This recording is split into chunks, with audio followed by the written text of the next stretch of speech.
किसी व्यक्ति का सिर मुंडवाता है, किसी व्यक्ति को अपने पैर पे थूक गिरा करके चटवाता है, इतना जघन्य अपराध जो मानवता को शर्मसार किया, उस व्यक्ति को क्या सज़ा दिलवाएंगे ये लोग? स्थानीय जो सांसद हैं भाजपा के राधा मोहन सिंह जी, जिनके इशारे पे उस क्षेत्र में तमाम जघन्य अपराधों को अंजाम दिया जाता है, तो भाजपा सांसद राधा मोहन सिंह जी भी तो कुछ बोले। हमारे ऊपर भी हुआ है एफआईआर, तो हम एफआईआर से थोड़ा डरते हैं। समाज में बिल्कुल निडर होकर के और बेबाक तरीके से समाज में खड़े रहते हैं, समाज की सेवा करते हैं, समाज के उस दबे कुचले आवाज़ को बुलंद करते हैं, तो इस एफआईआर तो समाज सेवक का श्रृंगार होता है। जिस तरीके से सोशल मीडिया पर एक काफ़ी विवाद देखने को मिला, जो कि मोतिहारी में एक उज्ज्वल यादव को सिर मुंडवाकर और थूक कर उनको चटवाया जाता है, उसी मुद्दे पर संतोष रेणु यादव जी वहां पहुंचते हैं और वहां पहुंचने के बाद बहुत सारे इनके ऊपर आरोप भी लग रहे हैं कि दंगा भड़काने का काम किए हैं और एक दूसरे समाज में लड़ाई लगवाने का काम किए हैं, और इनके ऊपर एफआईआर की बात कही जा रही है। उसी मुद्दे पर मैं इनसे चर्चा करने आया हूँ कि ये बात में कितनी सच्चाई है, क्या है, नहीं है, बहुत सारी चीज़ इनसे मुझे जानना है। कैसे हैं सर? बढ़िया है, आप कैसे हैं? बहुत बढ़िया। अभी जो मोतिहारी में उज्ज्वल यादव के साथ जो कांड हुए, इस कांड में लेकर आप पर आरोप लग रहे हैं कि आपने दंगा को भड़काया। वैसे तो भाजपा के प्रधानमंत्री नरेंद्र मोदी जी पर भी बहुत आरोप लगता है कि भ्रष्टाचारियों को इन्होंने अपने साथ मिला लिया। तो आरोप प्रत्यारोप का दौर तो चलता ही रहता है ना? तो वो तो कुछ नहीं बोलते हैं और भ्रष्टाचारी को मिलाते जा रहे हैं अपने साथ में। अजीत पवार को एक सभा में उन्होंने कहा था, एनसीपी अजीत पवार को, कि 70,000 करोड़ का घोटालेबाज है, और बाद में उस घोटालेबाज को अपने साथ मिला लिए, हरिश्चंद्र के तालाब में नहा दिए एक बार, भाजपा रूपी हरिश्चंद्र की तालाब। तो ये लोग का काम है, सिर्फ ये लोग सामंतवादियों को बढ़ावा देते आए हैं, ये लोग धर्म और जाति के आधार पर लोगों को तोड़ते आए हैं, ये लोग दलित, महादलित, पिछड़ा वर्ग, माइनॉरिटी समाज के लोगों को ये लोग हमेशा शोषण करते आए हैं। तो ये लोग तो बोलेंगे ही ना। और रही बात कि हमारा काम है समाज के दबे कुचले लोगों को मजबूत करना, उनके पक्ष लेकर के उनके न्याय की लड़ाई लड़ना, हम लड़ते रहेंगे, अपना काम करते रहेंगे। भैया ये बताइए आप कि उज्ज्वल यादव मामले में काफ़ी वहाँ पर तोड़फोड़ भी हुए। आरसीबी सिंह का जो मकान था और वहाँ का मुखिया भी रह चुके हैं, और उनके लोगों के द्वारा या फिर उनके जिनके द्वारा सिर मुंडन कराया गया, सिर मुंडन करा के माने जघन्य अपराध है और थूक चटवाया गया। इसको लेकर आप क्या कहना चाहें? तो हम आप ही के चैनल के माध्यम से उन लोगों से पूछना चाहते हैं कि उसके ऊपर क्या आरोप लगाइएगा, उसके बारे में भी तो कुछ बोलिए। जो किसी व्यक्ति का सिर मुंडवाता है, किसी व्यक्ति को अपने पैर पे थूक गिरा करके चटवाता है, इतना जघन्य अपराध जो मानवता को शर्मसार किया, उस व्यक्ति को क्या सज़ा दिलवाएंगे ये लोग? स्थानीय जो सांसद हैं भाजपा के राधा मोहन सिंह जी, जिनके इशारे पे उस क्षेत्र में तमाम जघन्य अपराधों को अंजाम दिया जाता है, तो भाजपा सांसद राधा मोहन सिंह जी भी तो कुछ बोलें कि आखिर वो कब तक रुकेंगे। वो तो ऐसे ऐसे कुकृत्यों का अंजाम दिलवा रहे हैं पूरा। चाहे मधुबन का क्षेत्र देख लीजिए, मझौलिया का क्षेत्र देख लीजिए, या कल्याणपुर का क्षेत्र देख लीजिए। तो हम वहाँ पे डीएसएस के राष्ट्रीय अध्यक्ष माननीय पर्यावरण मंत्री आदरणीय श्री तेज प्रताप यादव जी के आदेशानुसार वहाँ पहुँचे।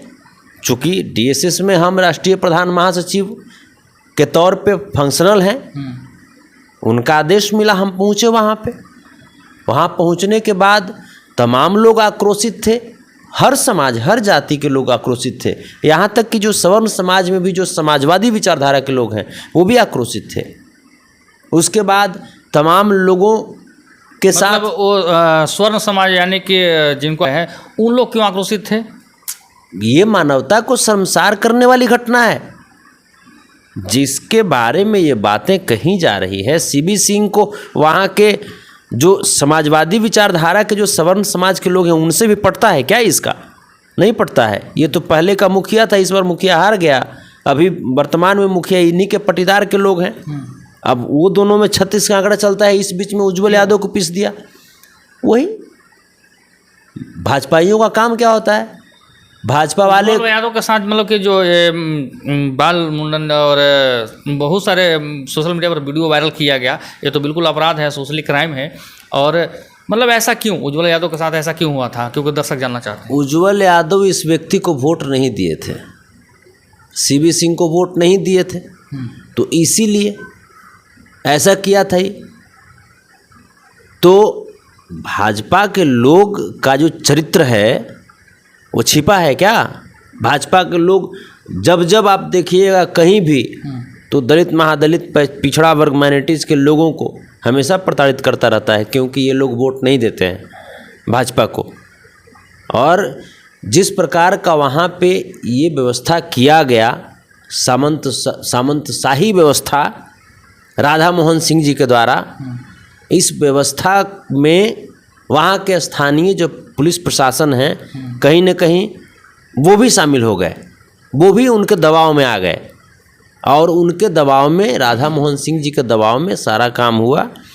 हम जब वहाँ पहुँचे तो तमाम लोगों के साथ उज्ज्वल यादव के घर से फिर कल्याणपुर थाना आए। कल्याणपुर थाना पे मैंने थानाध्यक्ष महोदय से बातचीत किया। थानाध्यक्ष महोदय से ही मैंने पूछा था कि महोदय अब पटना जाने का रास्ता क्या होगा?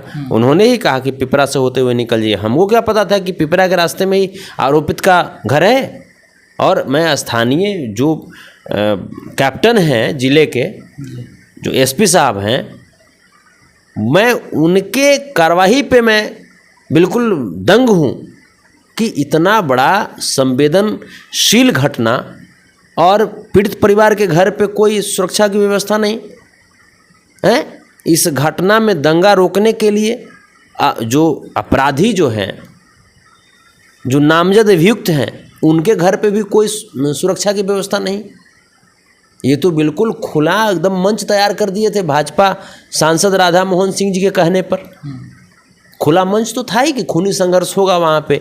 ये तो समझिए कि वहाँ के स्थानीय लोग जो समाजवाद में विश्वास रखते हैं, वो लोग बिल्कुल शांति तरीके से न्यायालय में मामले को जाने दिया और न्यायालय के तहत वो अपने न्याय की मांग कर रहे हैं और इंतज़ार कर रहे हैं। ये जो विवाद है काफ़ी ज़मीन पर भी देखने को मिले, और जैसे जिस तरीके से खूनी झड़प होते हैं, मतलब कि अहिंसा का रूप बहुत विकराल रूप धारण कर लिया और काफ़ी सोशल मीडिया पर चर्चा का विषय बना हुआ है कि अगर एक सीबी सिंह गलती करते हैं, एक सीबी सिंह यानी कि राजपूत समाज के लोगों को गलती करने की वजह से उसके घर पर तोड़फोड़ हुए और पूरे मतलब कि यादव भर से राजपूत बना दिया जाता है न्यूज़ में, जो कि ऐसा कहा जाता है। ये बनाया गया है, यादव भर से राजपूत की लड़ाई नहीं है। ये लड़ाई जो है, ये सामंतवादी वर्सेज समाजवादी के विरुद्ध की लड़ाई है। ये जो राधा मोहन सिंह जो हैं, ये सामंतवादी विचारधारा के लोग हैं, और भाजपा जो है सामंतवादी मनुवादी तो है ही। तो राजपूत समाज में भी अच्छे लोग हैं जो समाजवादी विचारधारा के लोग हैं, उन लोगों को भी प्रताड़ित किया है सीबी सिंह।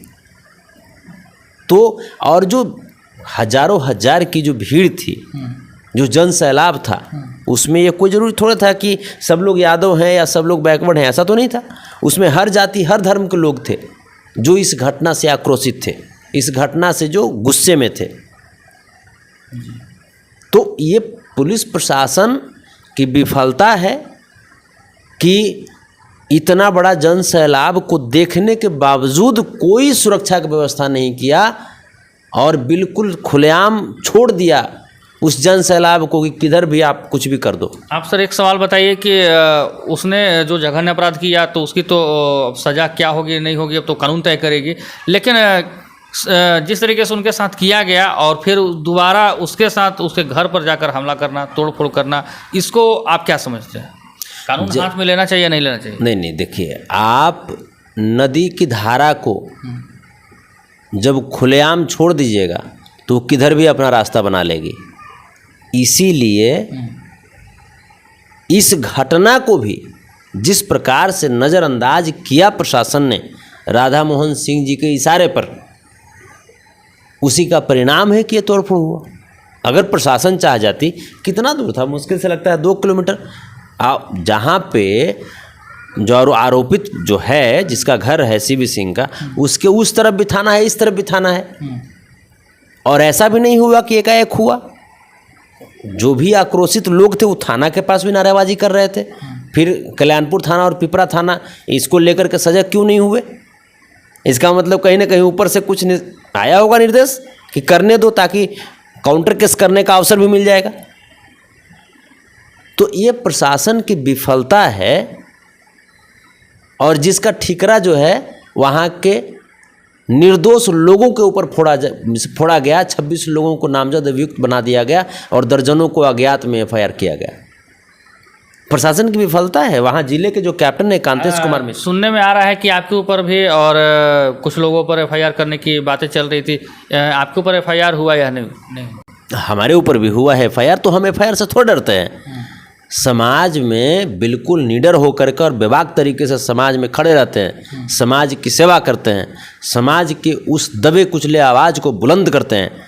तो इस एफआईआर तो समाज सेवक का श्रृंगार होता है। वो जाइएगा तब तो होबे करेगा। लोग जो सामंतवादी लोग हैं वो कभी भी चाहेगा कि संतोष रेणु समाज का माने आवाज़ को बुलंद करे? वो कभी चाहेगा? शेर कभी चाहेगा कि जंगल को शाकाहारी बना दिया जाए? नहीं चाहेगा ना। जो दरिंदे हैं वो कभी भी राम राज्य और कृष्ण राज्य शासन व्यवस्था नहीं चाहेंगे। क्या उज्जवल यादव को न्याय मिलेगा? बिल्कुल मिलेगा, बिल्कुल मिलेगा। और हम बिल्कुल अभी भी अडिग हैं। आरजेडी की सरकार जब से आई है, मतलब कि कहीं सुबोध यादव की हत्या हो जाती है, कहीं सुजीत मेहता की हत्या हो जाती है, कहीं बाल को मुड़वा दिया जाता है, कहीं वहाँ पर कटिहार में 7 लोगों की निर्मम हत्या हो जाती है। मतलब कि आखिर आपकी आरजेडी कहाँ सोई है? देखिए, आरजेडी कभी भी सबको समान व्यवहार के साथ सम्मान करती है। आरजेडी न किसी को फंसाती है न किसी को बचाती है। कटिहार में भी जो घटना हुआ, उस घटना में मोहना ठाकुर का आज क्या स्थिति है ये छिपा हुआ नहीं है। आज मोहना ठाकुर की माँ जेल में है, भाई जेल में है, उसका गैंग जो है जेल में है। मोहना ठाकुर अभी फरार है, उसको भी माँ तो अपराध नहीं, माँ तो माँ होती है, किसी की भी माँ हो, माँ तो अपराध नहीं करती है। लेकिन मोहना ठाकुर कहाँ है अभी तक आपकी आरजेडी सरकार में? आप ये बताइए, ये कैसे कहिएगा कि जैसे महिला है, इसका मतलब क्या कहिएगा? महिला अपराधी नहीं होती है, महिला भी अपराधी होती है। हम तो अपराधी घोषित नहीं, क्योंकि मैं पत्रकारिता कर रहा हूँ, मैं तो अपराधी किसी को घोषित नहीं करूँगा। ठीक है, लेकिन भाई अभियुक्त तो है ना, अभियुक्त है तो है, जेल में है, न्यायालय का सम्मान करना चाहिए, सबको करना चाहिए। तो अभी जो है तेजस्वी जी की सरकार में आदरणीय से शासन व्यवस्था चलाई जा रही है। ये बहुत ही अच्छी बात है कि न किसी को फंसाने की यहाँ पे नीति है, न किसी को बचाने की नीति है। जो गलत लोग हैं वो नपेंगे, जो अच्छे लोग हैं वो बचेंगे। तो यहाँ पे बहुत सही तरीके से सरकार इस मामले को देख रही है और गंभीरता से इस मामले को ले रही है, और जो भी लोग इसमें दोषी होंगे उनके ऊपर कार्रवाई होगी, चाहे वो वर्दीधारी हों या चाहे वो सिविल ड्रेस वाले अपराधी हों। वर्दीधारी भी अगर अपराध करेंगे तो उनको भी नहीं बख्शा जाएगा। लास्ट सवाल आपसे हमारे रहेंगे सर कि जितना मैं उंगली पर आपको गिनवाया अपराध, और शायद कुछ तो मीडिया के माध्यम से आते भी नहीं है, कहीं कहीं सोशल मीडिया नहीं है, लेकिन आरजेडी की सरकार जब से बनी है सिर्फ यादव पर ही अत्याचार, इतना क्यों? नहीं, देखिए, आपको इस बात को ध्यान में रखना पड़ेगा कि अभी भी जो सामंतवादी लोग हैं, जो भाजपा के लोग हैं, वो सरकार को बदनाम करने के लिए इस तरह के कार्यों को अंजाम दे रहे हैं। दूसरी तरफ कि ये लोग अभी तक मान नहीं पाए हैं, इतना दिन सरकार बने हुए हो गया, लेकिन ये लोग अभी भी उसी नशे में चूर हैं, उसी नशे में चूर हैं कि अभी भी इनको लग रहा है कि सामंतवादियों की सरकार है, जैसे इनको लग रहा है। लेकिन इन लोगों को मनवा करके छोड़ेंगे और मानना तो पड़ेगा। हाँ, होता है, संघर्ष होता है थोड़ा सा, जब आप चलते हैं, जब लड़ते हैं तो थोड़ी सी शरीर में खरोच भी आती है। वैसे ही खरोच के रूप में ये सब एफआईआर है, इसको हम विशेष तूल नहीं देते हैं। न्यायालय पे भरोसा है और न्यायालय हमें से उतना अधिकार दी है संविधान के तहत, बाबा साहब भीमराव अम्बेडकर ने वो अधिकार दिया है हमें, और लालू प्रसाद यादव जी के उस प्रेरणा ने हमें वो अधिकार दिया है, ताकत दिया है, जिसके बदौलत हम लड़ते रहते हैं। और बाबा साहब के सपनों का जो भारत है, परम आदरणीय लालू प्रसाद यादव जी के सपनों का जो समाज है वो बनेगा, किसी भी कीमत पे बनेगा।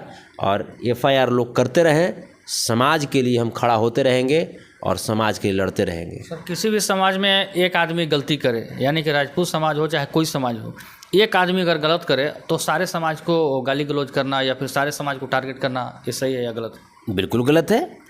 जो गलत किया, आप पे आरोप लगे हैं, इसलिए मैं पूछा कि संतोष सिंह यादव जी पर आरोप लगे हैं कि अहिर वर्सेस राजपूत लड़ाई को बना दिए, दंगा का आरोप दे दिए। हम तो अभी भी कह रहे हैं कि वो जातिगत मामला नहीं था। मोतिहारी का जो मामला है वो जातिगत मामला नहीं था, वो जो है वो भाजपा के द्वारा करवाया गया ये घटना था। भाजपा के राधा मोहन सिंह जी के इशारे पर उस क्षेत्र में ये सब घटनाएं होती है। उसमें राधा मोहन सिंह जी का अप्रत्यक्ष रूप से हाथ होता है। और भाजपा 2024 का चुनाव लड़ने के लिए किसी भी हथकंडे पे आ सकती है, क्योंकि ये भारत पाकिस्तान का तो मैटर रहा नहीं। आप लाइव आते हैं, किसी सोशल एक्टिविस्ट को बोलते हैं कि मतलब आपके साथ, मतलब कि जो रहने वाले कि आपके साथ हूँ भैया आपके साथ हूँ, हमेशा लोग बोलते हैं आपने ही ऐसा बोला था। और वही आपको कहीं कहीं अच्छे मुद्दों पर या फिर जो भी मुद्दा हो आपको हरास करने का या फिर जलील करने का प्रयास करते हैं। देखिए, वैसे लोगों को भी मेरे तरफ से प्यार है, कम से कम कोशिश तो कर रहा है अगला। समाज सब देख रहे हैं।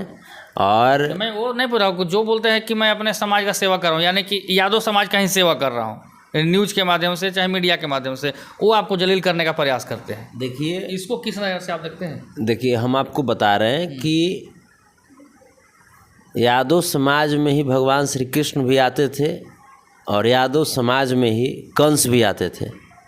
तो बहुत सारे लोग बार बार कहेंगे कि हम समाज के रक्षक, लेकिन कहने की ज़रूरत क्यों पड़ रही है उनको? इसका मतलब कुछ दाल में काला है।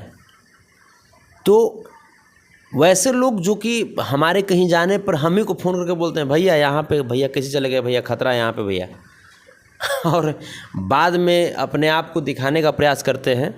तो वैसे लोगों के लिए बस इतना ही कि वैसा वातावरण मैं पैदा कर दूंगा कि आपके भी दिल में जज्बा पैदा हो जाएगी।